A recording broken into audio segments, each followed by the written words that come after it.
This is Hannibal here from the HannibalTV.com. I'm just going to review a very interesting interview with Conrad Thompson that Eric Bischoff just did, talking about Bret Hart's continuous whining over the Bill Goldberg alleged reason why he had to quote unquote retire, even though he wrestled after that, despite taking a Lloyd's of London settlement related to that injury. Basically, and no one can really argue with this, Eric Bischoff says Bret Hart seems miserable every time we hear him, like there's a rain cloud over his head,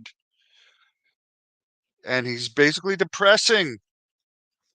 By the way, Bret Hart drew apparently less than 500 people to a recent event he put on at the Victoria Pavilion in Calgary that also featured Chris Masters, Enzo, and other WWE stars. So Bret Hart can't even draw 500 people in Calgary anymore. For a guy that calls himself a Canadian hero, acts like he never did anything wrong, where in his book, he admits to very much illegal drug use and very much cheating on his first wife. Constantly. Just read his book. But anyways, Eric Bischoff brought up a good point in this, that, and many people have said this, Bret Hart clearly has his hands up for that kick from Goldberg. He's aware it's coming.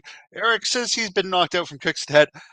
I've taken a lot of stiff shots to the head, but in wrestling, if someone kicks you in the head, you put your hands up to absorb the impact and you bump fast.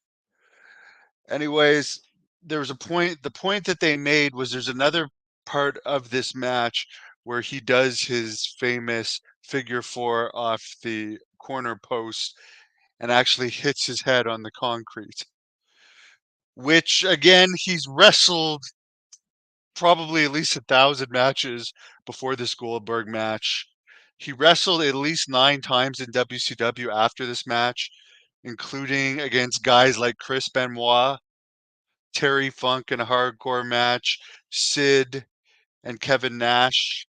He also won the WWE US title and wrestled Vince in one of the main events of a WrestleMania. So all I got to say is I agree with Eric that Bret Hart is a whiner and he's destroying his legacy because people don't, he never has anything good to say about anybody, and it's just constant whining and bitching and complaining, and he's a multi-millionaire that became famous from wrestling and made millions and millions of dollars from wrestling. A good sign when you can't even draw 500 fans in your own town. How sick and tired people are of your freaking whining. Brett was angry. By the way, Goldberg is underrated. I'd rather watch, I'm dead serious here. I am a much bigger fan of Goldberg than Bret Hart. That is the truth.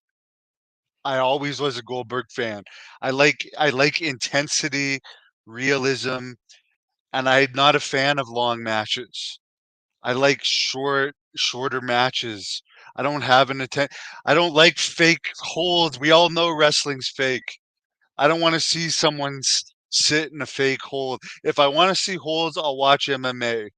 I like someone that can make me suspend my disbelief, has intensity, brings excitement. I'm not saying Brett was a bad wrestler. He was just never my taste. And his constant whining, I got to agree 100% with Eric Bischoff that I think we've all had enough of this.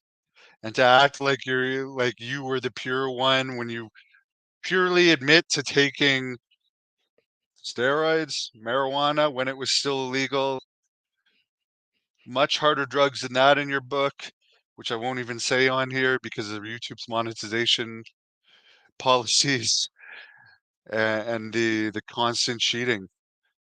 How can you act like you were this great family man when you continuously cheated on your wife?